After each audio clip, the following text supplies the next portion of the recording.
في كلامه المجيد والفرقان الحميد. بسم الله الرحمن الرحيم. واصبر نفسك مع الذين يدعون ربهم بالغداة والعشي يريدون وجهه ولا تعد عيناك عنهم. صدقت يا رب العالمين.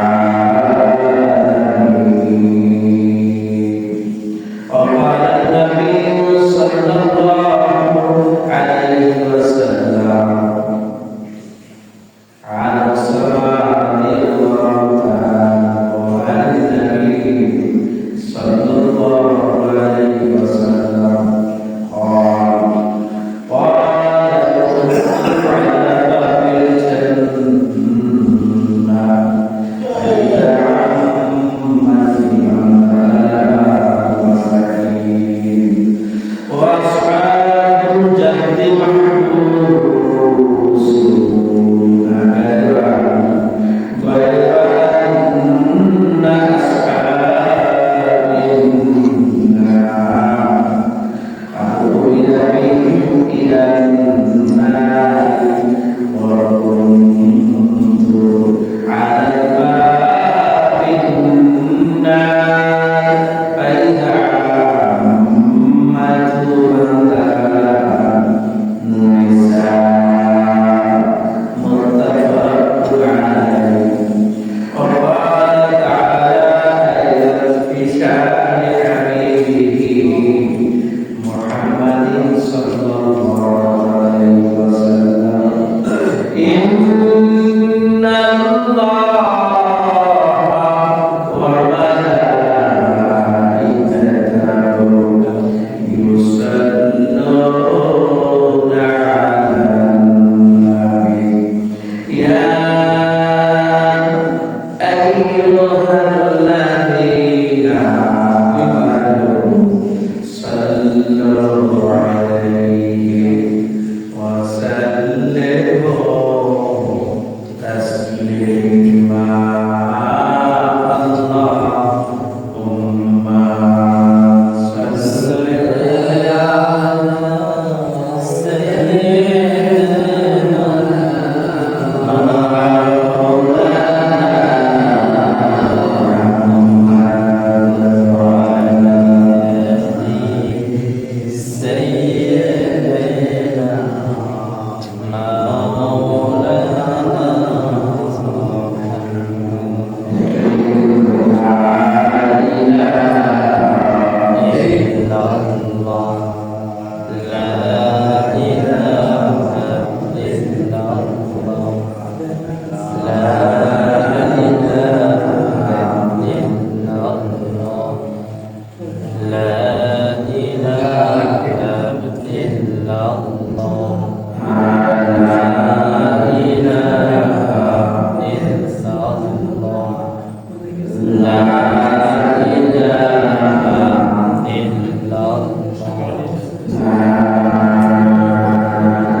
সুস্থ রাখলেন, ভালো রাখলেন,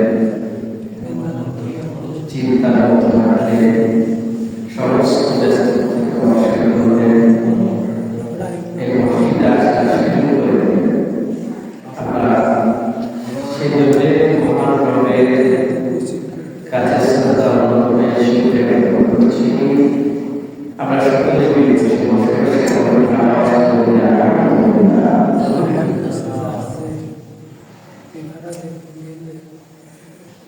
নবীজি পদ্ধতি যে নবী একবার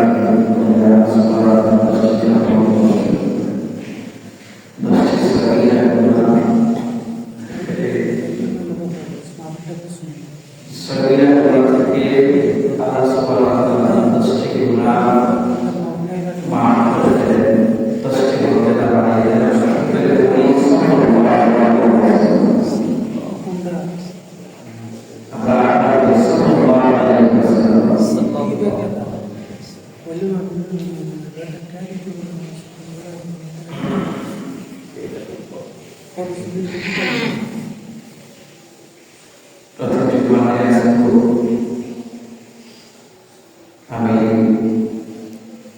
আপনাদের সাথে কিছু কথা বলবো।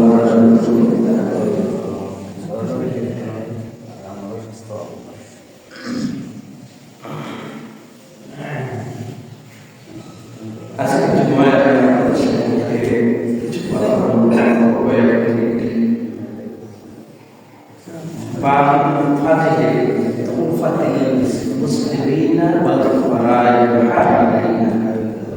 অর্থাৎ যারা নিঃস্ব, মিসকিন, কম টাকাওয়ালা, আল্লাহ দরবারে তাদের দান আমরা মনে করি দুনিয়াতে নিঃস্ব বলে আল্লাহ আমাদের উপরে রাজি তাদের কষ্ট পায়। এরকম কিন্তু আমরা মনে করি দুনিয়াটা আল্লাহ আমাদেরকে বড় বানানো, আমাদেরকে সুন্দর বানানো, আল্লাহ চাইলে সব কিছু বানাবে। কিন্তু আমাকে আল্লাহ যদি অসুন্দর বানায়ও, গরিব বানায়ও, মিসকিন বানায়ও, জান্নাত দেয়, এটাই আমার জন্য সম্ভব। ঠিক কিনা প্রিয় ভাইরা? এই জন্য গরিব তো আল্লাহর কাছে শুকরিয়া আদায় করবে, যারা ধনী তারা আরো বেশি আল্লাহর কাছে শুকরিয়া আদায় করবে। কারণ গরিবের হিসাব কম হবে, ধনীদের হিসাব বেশি হবে। এই জন্য আল্লাহ তাআলা কুরআনুল কারীমে বলে দিয়েছেন, ওয়াসবির নাফসাকা মা'আল্লাযীনা ইয়াদউনা রাব্বাহুম বিল গাদাওয়াতি ওয়াল আশি। ওয়াসবির যারা স্থির থাকে, যারা নিজেদেরকে স্থির রাখে, মা'আল্লাযীনা ইয়াদউনা রাব্বাহুম, যারা তাদের রব্বকে ডাকে, তাদের সাথে রাখে। যারা মানুষ যারা তাদের রবকে ডাকে, আল্লাহকে ডাকে, তাদের সাথে যারা মিশে থাকে, তাদের সাথে স্থিতিশীল থাকে, সকাল সন্ধ্যায়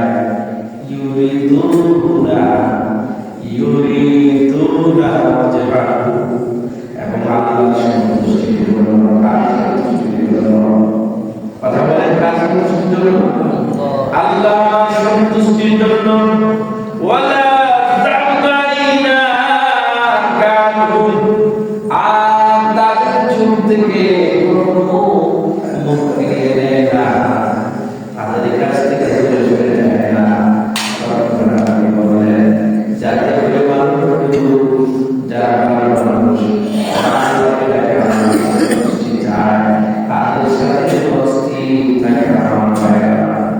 রাসূল করিম সাল্লাল্লাহু আলাইহি ওয়াসাল্লাম গরীব মিসকিনদের ফজিলত বর্ণনা করতে গিয়ে হাদিস শরীফে বলেছেন, নবী করিম সাল্লাল্লাহু আলাইহি ওয়াসাল্লাম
আমাদেরকে এমন একটা সুসংবাদ দেব না বিআহলিল জান্নাহ, যারা জান্নাতে প্রবেশ করবে, জান্নাতে থাকবে। তারা হবে দুর্বল, মুতাদারিফিন, তারা হবে দুর্বল, মুতাদারিফিন, তারা হবে দুর্বল, তারা হবে দুর্বল। আল্লাহ নবী বিশ্ব নবী বলে লা মাসানা আল্লাহ, দুর্বল বিশ্ব মানুষ আল্লাহর কাছে কষ্ট করে লা আল্লাহ তাদের কষ্ট পূরণ করে দেয়। এখন নবী বলে আফবির আমি তোমাদেরকে খবর দিব না বিআহলিল যারা দুজকে থাকবে, তারা হবে উলুতুল্লিল জাওয়াজাল মুস্তাকিম, তারা হবে অহংকারী, তারা হবে এই তিনটা যারা থাকবে আল্লাহ নবী নিশ্চয় বলে তারা হবে অহংকার করা যাবে না, কিবত করা যাবে না, পরনিন্দা করা যাবে না, কষ্ট দেওয়া যাবে না। কারণ একমাত্র অহংকার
বলে গরিব মানুষের কত দাম, দুর্বল মানুষের কত দাম। বিশ্বনবী বলেন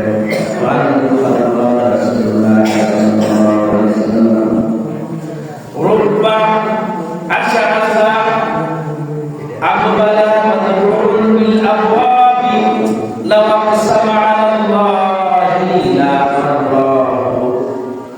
নবী বলেন কিছু মানুষ আছে যাদের চুল এবং পানি ধুলায় দূষিত, মাদরুন বিল আবওয়াব, দুনিয়ার কোন দরজায় গিয়ে তারা কথা বলে তাদের হয় না, তাদের দুনিয়ার কোনো দাম নাই। আল্লাহ নবী বলেন লা সাবারাল্লাহি, ওই ব্যক্তিটা যদি আল্লাহর কাছে আল্লাহর কাছে শকর করে যায়, তা আল্লাহ তাকে পূর্ণতা দান করে দেয়।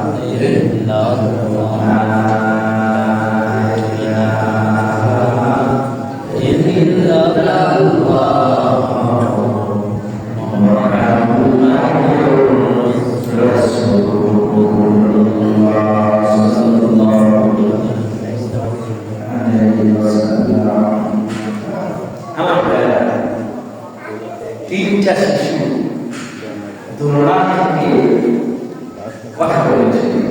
এক নাম্বার শিশু হলো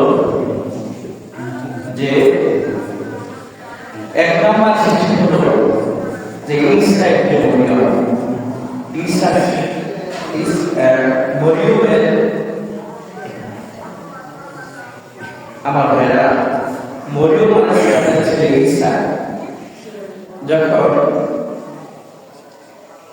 পৃথিবীতে এসেছিলেন, তিনি দোলনা থেকে কথা বলেছিলেন, যে সময় কথা বলা ছিল মানে তার সক্ষমতা ছিল না, কিন্তু আল্লাহ তাকে কথা বলেছিলেন। দুই নাম্বার হচ্ছে আরেকটা শিশু হচ্ছে জুরাইজের সময় একজন জিনাকারী মহিলা গর্ভে জন্মগ্রহণ করেছিল। ঘটনাটা হলো এমন, জুরাইজের মা একদিন জুরাইজ নামাজরত অবস্থায় ছিলেন, নামাজ পড়তেছিলেন। জুরাইজের মা তাকে ডেকেছে, জুরাইজ চিন্তা করলে মায়ের কাছে সারা কি নামাজ পড়ে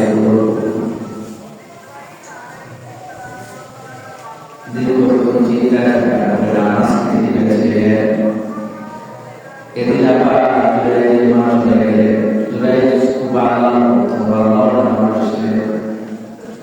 দ্বিতীয় আবার যখন জুরাইজের মাস আবার চিন্তা করে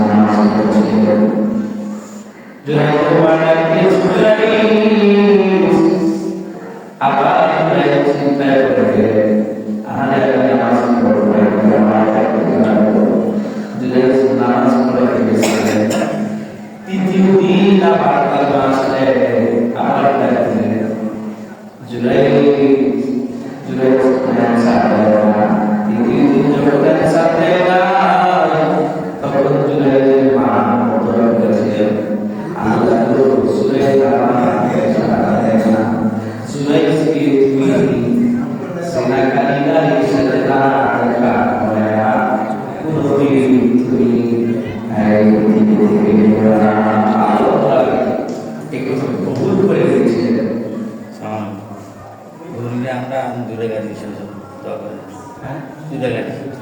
গাড়ি একটা আছে দিনের যা ছাত্র হিসেবে ছাত্র 3.5 আমার ভাইরা জুহাইরের জন্য যখন এই দোয়া করা হলো, মায়ের দোয়া আল্লাহ কবুল করলেন। জুহাইর তার খানকার ভিতরে ইবাদত করছিলেন। এমনি সময় একজন সুন্দরী রূপবতী মহিলা জুহাইরের জন্য আসক্ত হয়ে গেলেন। এলাকার মানুষদের বললে কিছু মানুষ বললেন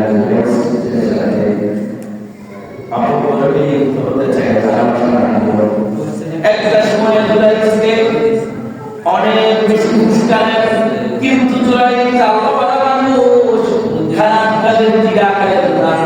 মহিলারা ব্যর্থ হয়ে জুলাইকের পাশে একজন রাখা মহিলার সাথে কাজ করলেন। করার সাথে তার গর্ভে সন্তান হলো। সন্তান যখন প্রসব হলো, মহিলারা মায়েরকে বলেছিল জুলাইকার সাথে সন্তান প্রসব হলো। জুলাইকে এলাকার মানুষ ধরে জুলাইকে বেশি ভালো মনে করত, লোকেরা অনেক সম্মান করত। যখন জুলাইকে এলাকার মানুষ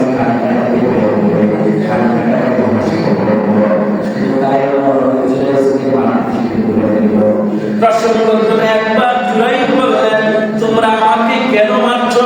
কেন আমাকে এত মারছো? আমাকে একটু খুলে বলো। লোকেরা বলতে এই কারণে তোমাকে প্রহার করেছি।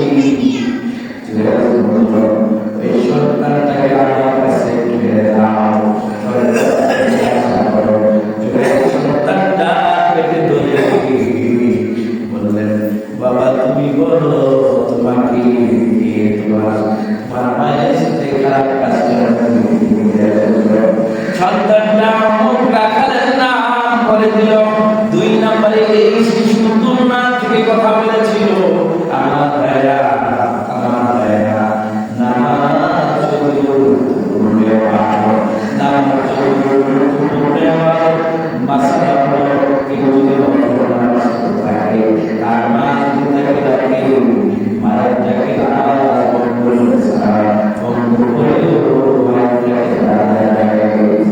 মায়ের কত দাম, বাবার কত দাম। আমার ভাইরা আমার ভাইরা কিন্তু আমার বুঝতে চাই না। এটাকে আমার আলোচনা করতে হবে। 2 নাম্বার যে শিশুটি ছিল তুলনা থেকে কথা বলেছিল। আমার ভাইরা ও আমার বন্ধুরা, যে কথাটা বলেছিলাম, আমার ভাইরা এই দুনিয়ায় যারা ঈশ্বর পরিবার দুনিয়ায় অবহেলা করি, তাদের সমাজে কোনো দাম নাই, তাদের কোনো দাম থাকে না। কিন্তু যারা তাদের হিসাব সহজ করে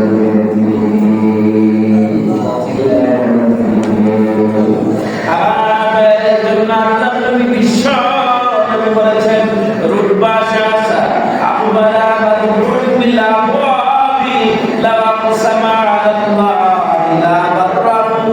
যারা আল্লাহওয়ালা হবে, যারা দ্বীনওয়ালা হবে, যারা আল্লাহকে বেশি বেশি ডাকবে, দেখবেন সমাজে বিশ্ব যাদের শক্তি কম, যাদের মানুষের কাছে সম্মান কম, কিন্তু তারা পরিবেশ পালন করতে চায়। যারা বেশি করি, যারা বেশি করি আমার ভাইয়েরা, তারা সম্পদের মায়া করে, সম্পদের বই করে আখেরাতে ভুলে যায়। মন যা চায় তা করবে।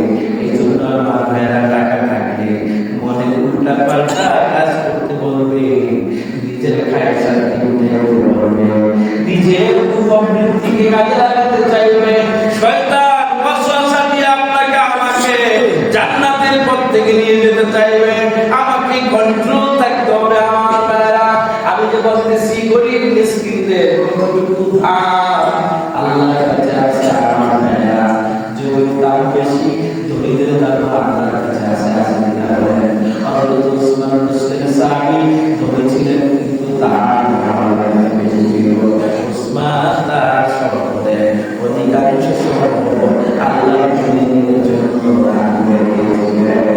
এই জন্য আমরা গরিব হলেও গরিবদের হক আমাদের সম্পদে আছে, আমরা যাকাত দিতে হবে, দান করতে হবে।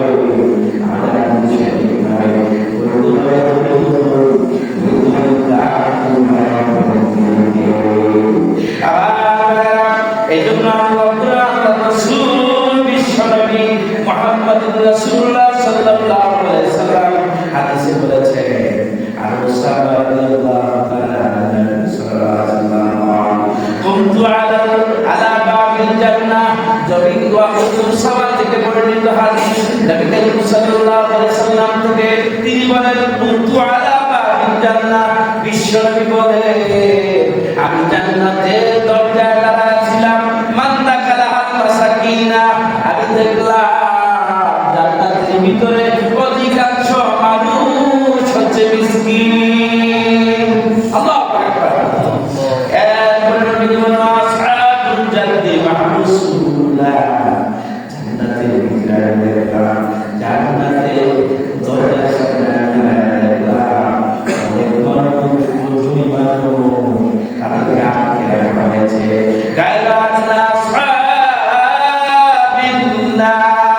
অপরপক্ষে আর জাহান্নামের কিনারায় দেখলাম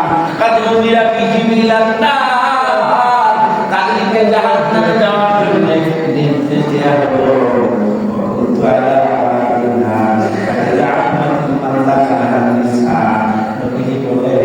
আমি জাহান্নামের দরজায় দেখলাম জাহান্নামের ভিতরে আমার ভাইরা অনেক নারী আছে স্বামীর কথা শুনে না, অনেক নারী আছে স্বামীর সংসার শুনে না, নিজের জ্ঞান সৌন্দর্য বিষয় বলেছে নারীরা সহজে জান্নাতে যেতে পারবে, কেন জানেন? তাদের ইনকাম করতে পারে না, তাদের সমস্ত দায়িত্ব স্বামীকে পালন করতে হবে। আমার ভাইরা এখনকার সময়ে নারীরা তার স্বামীর হক নষ্ট করে স্বামীর অনুমতি না নিয়ে কোথাও চলে যায়। আমার ভাইরা আল্লাহ সকল নারীদের বলবেন নারীরা পর্দায় থেকে যদি নিজেরা সংসারের পর্দায় থেকে গুরুত্বদায়ী হয় আল্লাহ সহজেই এই জন্য রাসূল বলেন জান্নাতের দরজার পাশে দাঁড়ায় দেখলাম অধিকাংশ নারী জাহান্নামী। এই জন্য আমার ভাইরা রাসূল বললেন জান্নাতের ভিতরে আমি দেখলাম যারা নিঃস্ব গরীব তাদেরকে বেশি বেশি দেখা যায়, আর যদি তাদের সাহায্য হয়েছে। আমার ভাইরা রাসূল করিম সাল্লাল্লাহু আলাইহি ওয়াসাল্লাম বলেছেন পাঁচটা প্রশ্নের জবাব দেওয়া ব্যতীত কোনো মানুষ লড়তে পারবে না। আল্লাহ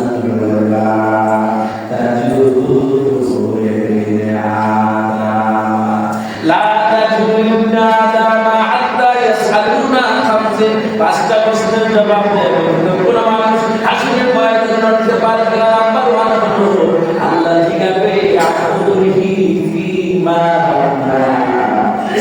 তোমার জীবন থেকে এবং যৌবনটা কোথায় তুমি ব্যয় করেছ? ওয়াশাবাবিহি ফিমা আবলা, রাসূল বলেন ওয়ান মালিহি বিনাইনা তাসাবাহু ওয়া মা ফিমা নবী বলেন সম্পদ খরিদা আমাদের করেছ এই জন্য আমার ভাইরা আল্লাহ দরবারে সম্পদ বেশি থাকলে আল্লাহ দরবারে জবাব দিতে বেশি। এই জন্য সম্পদ যাদের বেশি আল্লাহ রাস্তায় বেশি বেশি করে করতে হবে, আল্লাহ রাস্তায় বেশি বেশি করে সম্পদ দান করতে হবে। আমি যদি উল্টাপাল্টা জায়গায় সম্পদ দান করি তাহলে আল্লাহ দরবারে জবাব দিতে পারবে। আমার সম্পদ যেন ভালো কাজে ব্যয় হয় সেই দিকে আমাদের খেয়াল রাখতে হবে। কেউ ভাইরা আল্লাহ যেন আমাদেরকে যাদেরকে গরিব বানাইছে আমরা যেন মনে না করি যে হারে আমাদের তো আমাদেরকে ফিরে চায়, এরকম নয়। বিষয়টা হলো আল্লাহ আপনাকে এর থেকে উচ্চ সম্মান দিয়ে জান্নাত করবে। আর যারা ধনী তাদেরকে চিন্তা করতে হবে আল্লাহ যে সম্পদ দিয়েছে এই সম্পদগুলো আল্লাহর রাস্তায় ব্যয় করা লাগবে। আর পাশাপাশি এই সম্পদ আহরণের ক্ষেত্রে আমাকে বৈধ পন্থা আহরণ করতে হবে এবং সঠিকভাবে আমাকে চলতে হবে। যদি আমার চলতে বলিল আল্লাহর কাছে প্রিয় হয়ে যাব। এই জন্য আমার ভাইরা আমাদের সবাইকে প্রিয় বানায়, আমরা সকলে বলি আমিন। প্রিয় ভাইরা, আমার কাছে রূপায়াপাড়া মাদ্রাসার একটা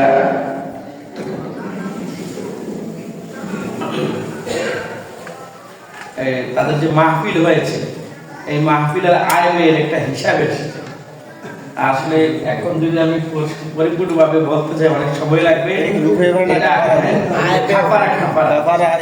হাফিজিয়া মাদ্রাসা, বিয়ারবন্দ দুরানিয়া হাফিজিয়া মাদ্রাসার এতিমখানা কমপ্লেক্স, এটা তাদের সর্বমোট আয় হয়েছে এই বছরের মাহফিলে 3,32,630 টাকা, আর ব্যয় হয়েছে 1,44,800 টাকা।